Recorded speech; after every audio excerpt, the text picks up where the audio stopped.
Boa noite, amada igreja. Que o Senhor esteja a cada dia mais abençoando as nossas vidas, nesses momentos de angústia e de aflição. E nós vamos dar início ao nosso louvor e à nossa adoração, mas antes vamos ler a palavra do Senhor que se encontra no livro de Marcos, capítulo 16, no versículo 15, nos diz assim a palavra do Senhor. Jesus lhes disse: vão ao mundo inteiro e anunciem as boas novas a todos.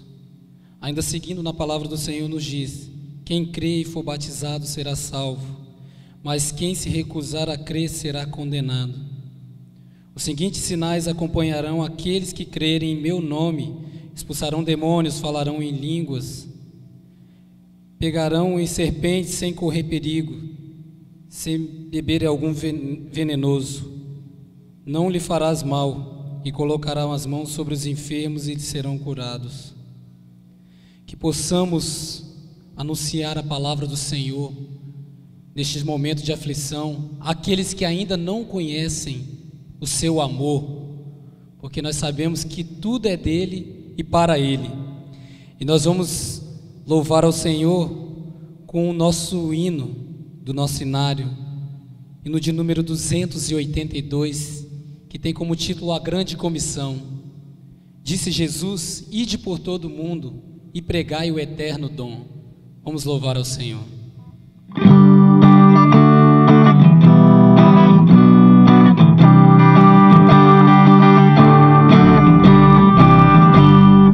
Disse Jesus: ide por todo o mundo e pregai o eterno dom da salvação que com amor profundo dá ao Deus gracioso e bom, tendo na cruz a afirmação do amor, proclamai o encontro redentor.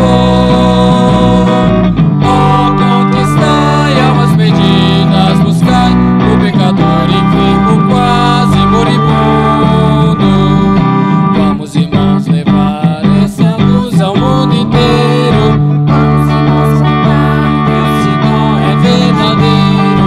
Vamos, irmãos, pregar muito confiados no Cordeiro, que na cruz já fez a nossa redenção.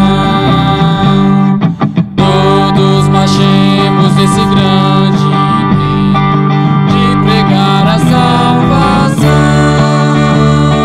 sem recuar, sempre mostrando além, se compramos a missão. Deus Salvador, Cristo Jesus nos deu, e que está também no posto seu. Jesus é o Rei, sempre convosco estarei. Vamos, irmãos, bem-vindos neste pensamento.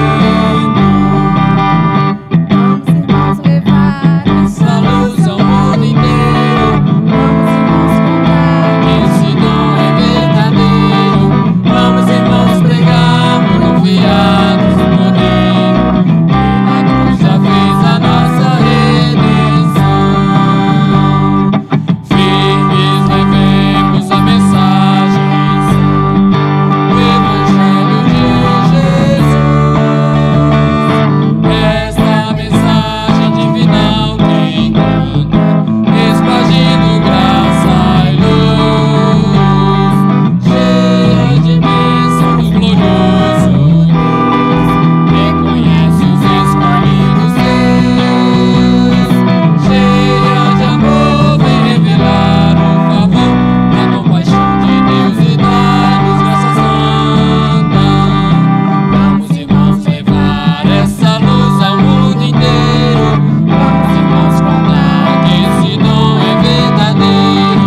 Vamos, irmãos, pregar confiados no Cordeiro, que na cruz já fez a nossa redenção. Que linda mensagem do Senhor. Vamos, irmãos, pregar essa luz ao mundo inteiro, no momento em que o mundo precisa de ouvir a palavra do Senhor. Lene, olha para nós, fazendo favor.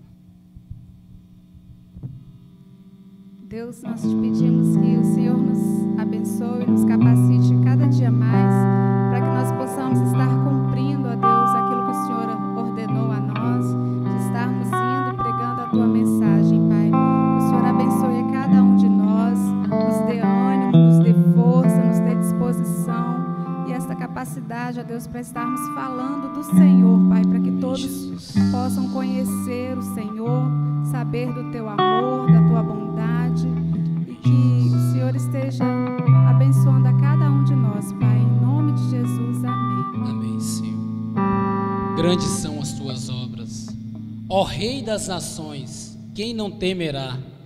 Quem não glorificará o nome do Senhor? Por isso nós vamos louvar e bendizer a esse Deus.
Sabemos também que existe um Deus que zela por cada um de nós.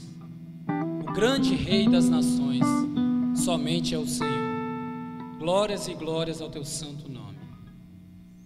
Quão impressionante e infinito e ousado amor de Deus por cada um de nós.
nossa mente, para ouvir tudo aquilo que o Senhor tem para falar conosco. Obrigado a Deus por mais essa semana que se inicia. Obrigado porque o Senhor tem derramado ricas bênçãos sobre cada um de nós. Que possamos sair por aí levando o Teu amor, anunciando quão bom é o nosso Deus. Essa é a oração que fazemos, no nome santo de Jesus. Amém, Senhor.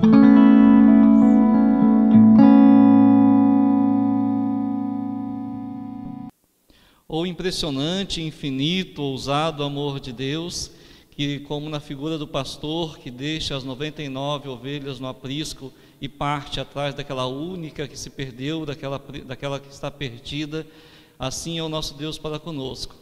Falar de missões é falar sobre isso, é falar sobre Deus que sai em busca daquele que está perdido.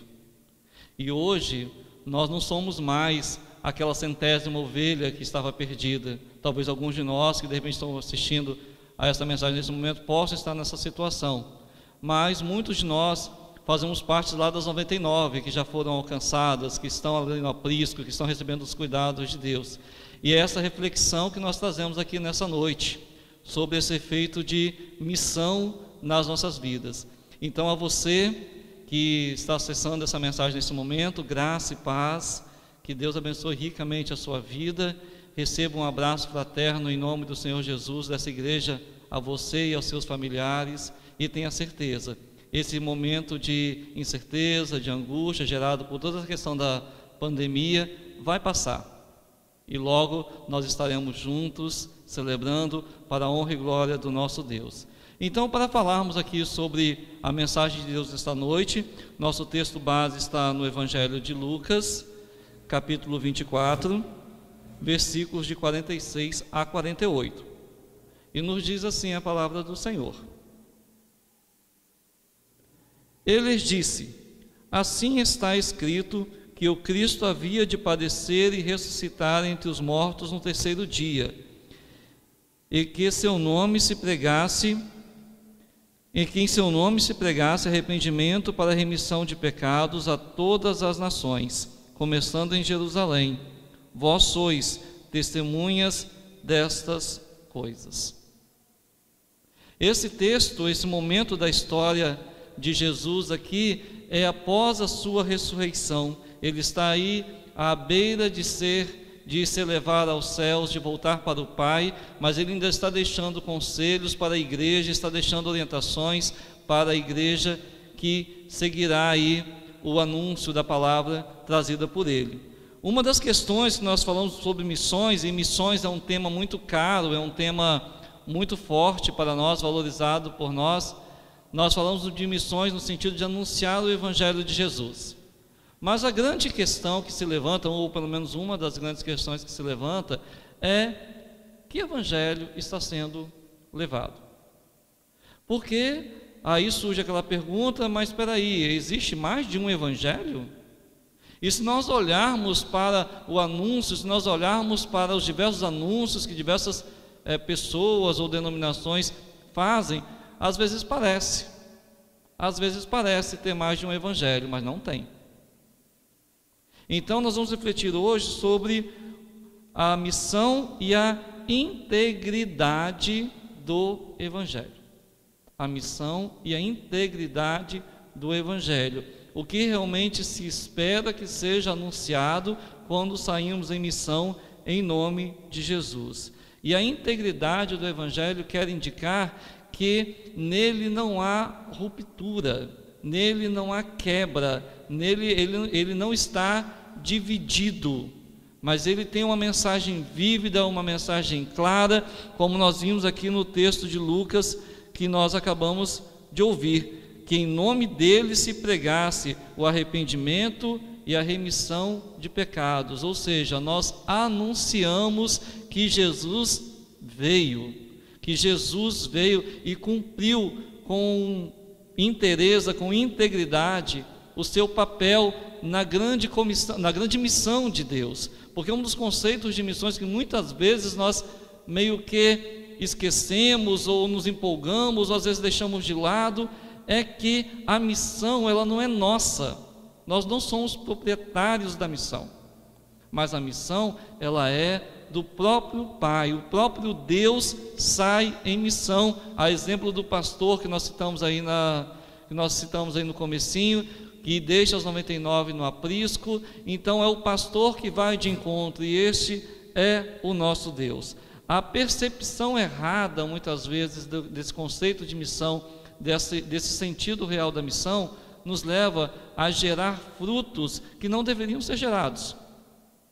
E muitas vezes nós não percebemos isso. Por quê? Porque nós somos as 99 ovelhas e nós somos convidados a sair em missão. Mas levar nessa missão a inteireza, a integridade do Evangelho. Quando nós não fazemos isso, o que é produzido?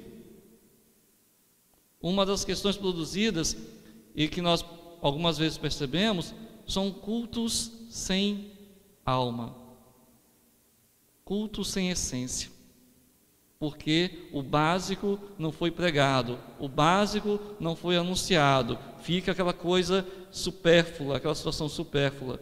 Ou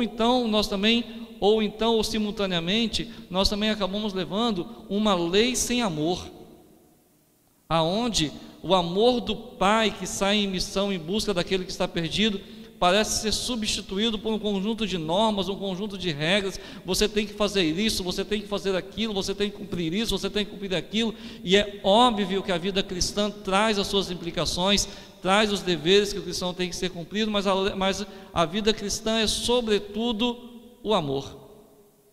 É sobretudo sobre amor. A ação de Deus enquanto manutendor, enquanto provedor da missão, enquanto dono da missão, é uma missão de amor àqueles que se encontram perdidos. E mesmo quando nós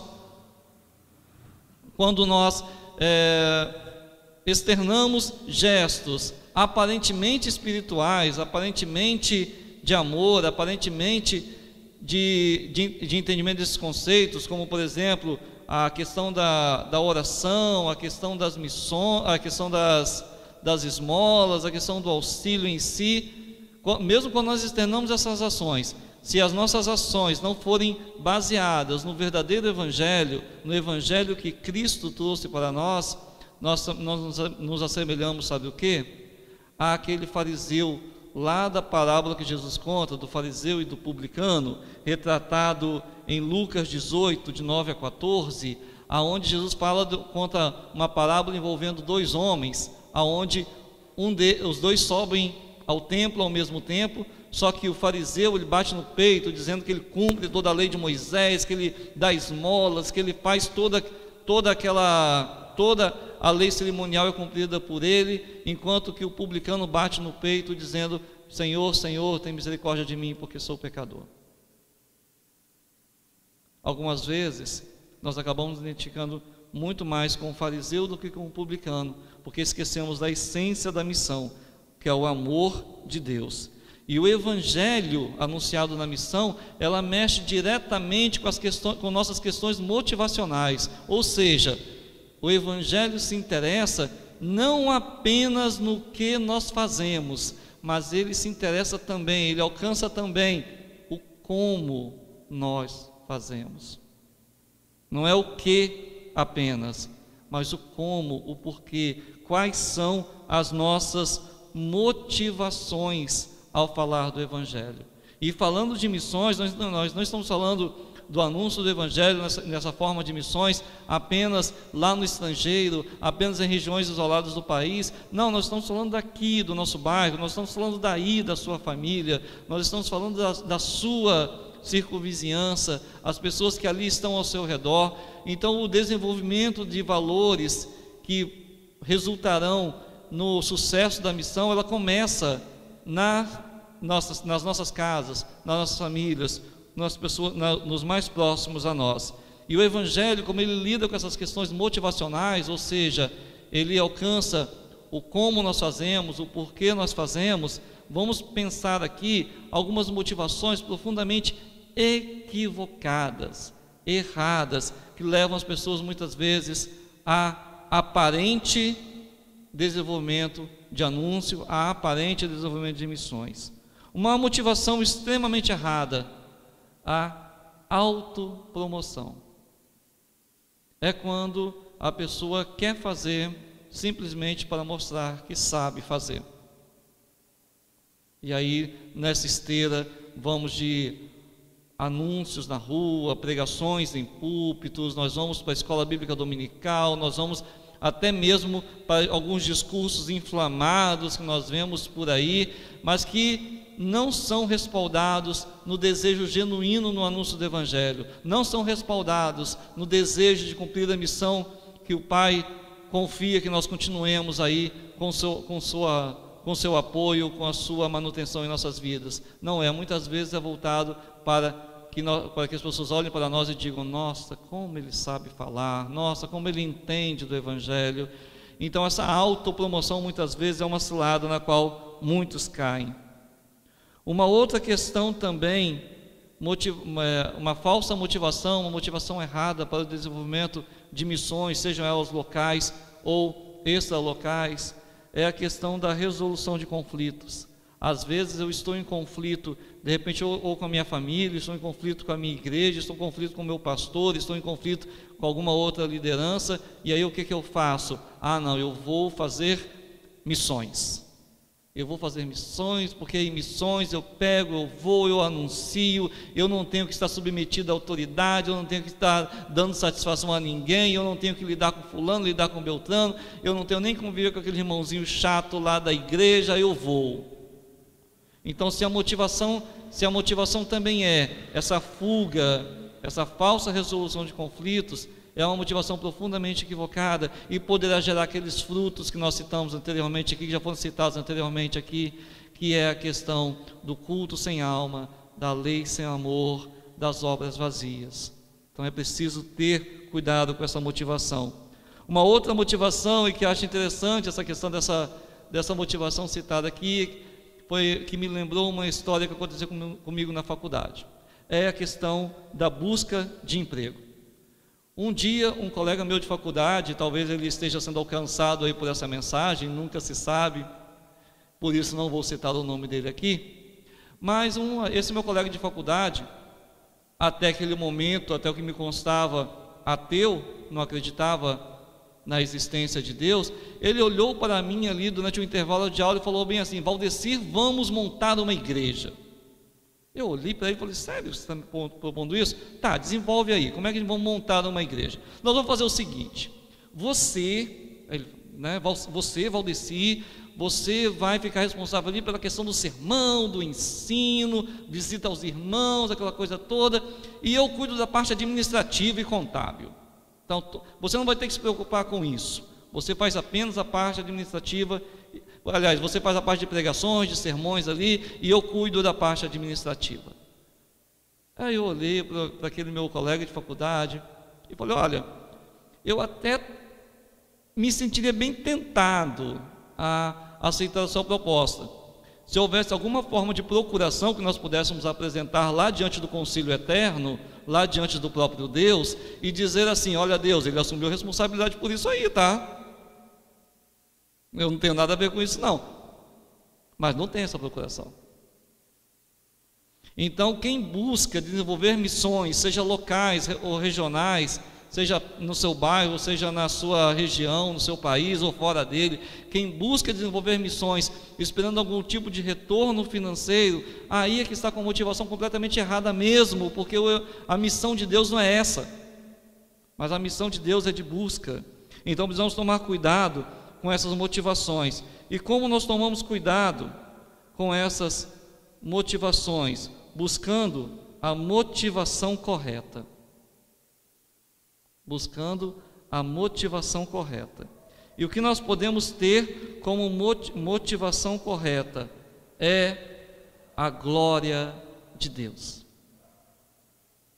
Missões, em qualquer esfera que seja, não é desenvolvida com outra razão, não é desenvolvida com outro sentido, não é desenvolvida com outro objetivo que não seja a glória de Deus. E aí, em nome da glória de Deus, nós abrimos mão de conforto, abrimos mão às vezes do descanso, abrimos mão de tudo, porque abrimos mão inclusive do reconhecimento, porque nós não o merecemos, para que a glória seja completamente de Deus. Uma outra motivação correta que nós podemos ter é que a missão é a forma mais eficiente de evangelização. Ou seja, por que a missão é a forma mais eficiente de evangelização? Porque nós vamos ao encontro do outro. Assim como Deus veio ao nosso encontro, assim como Deus sempre vem ao nosso encontro, nós vamos ao encontro do outro, lá, na sua realidade, partilhando a sua dor, vendo a sua dificuldade. Nós vamos lá. E ao sentir essa proximidade, ao sentir esse encontro, a pessoa fica mais suscetível aí ao Evangelho. Porque ele está vendo o próprio Deus manifestado na igreja, indo ao seu encontro. É como o texto bíblico que nós lemos em Lucas, aqui no começo diz, que nós somos convidados a ir até os confins da terra, levando o nome de Jesus. Não é levando outra questão, mas levando o nome de Jesus.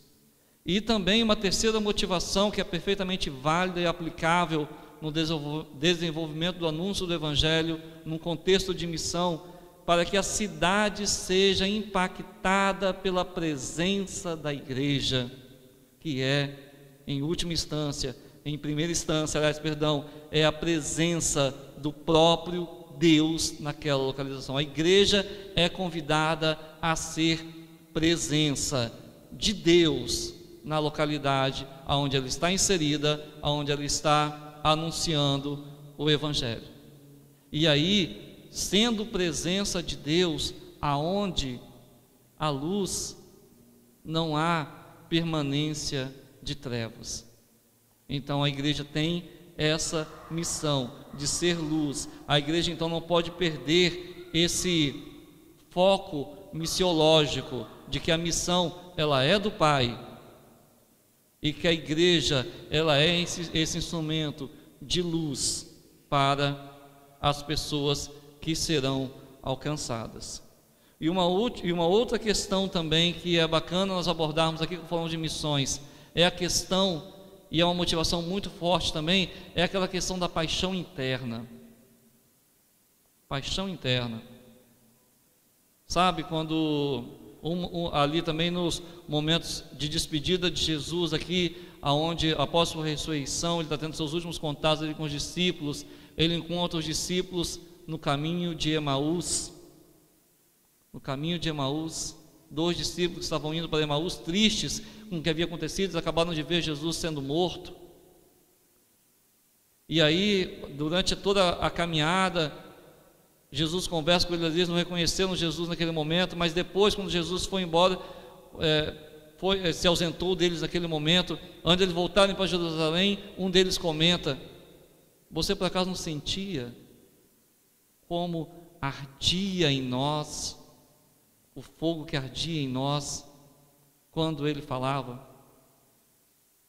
É essa ardência, é esse calor, é esse motivador que deve dirigir a vida do cristão. É o fogo do Espírito Santo queimando aqui dentro, queimando de tal forma que nós não podemos ficar inertes, mas precisamos ir e anunciar o Evangelho na nossa rua, voltando um pouquinho atrás, na nossa família, na nossa rua, no nosso bairro, no nosso estado, no nosso país, aonde quer que seja que Jesus nos envie a falar dele. Enfim, que possamos ter sempre esse foco missiológico do Pai em nossas vidas, que a missão de Deus, iniciada, desenvolvida e mantida pelo próprio Deus, seja o grande norteador das nossas ações, para a honra e glória do Deus Trino. Amém.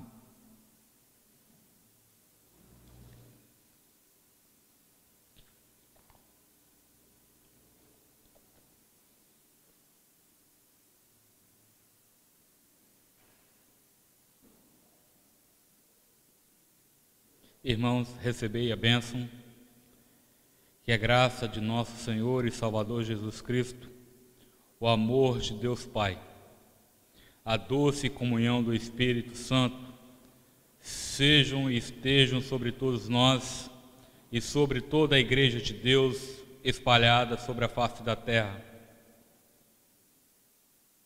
Espalhado sobre a face da terra, hoje e para todo sempre. Amém.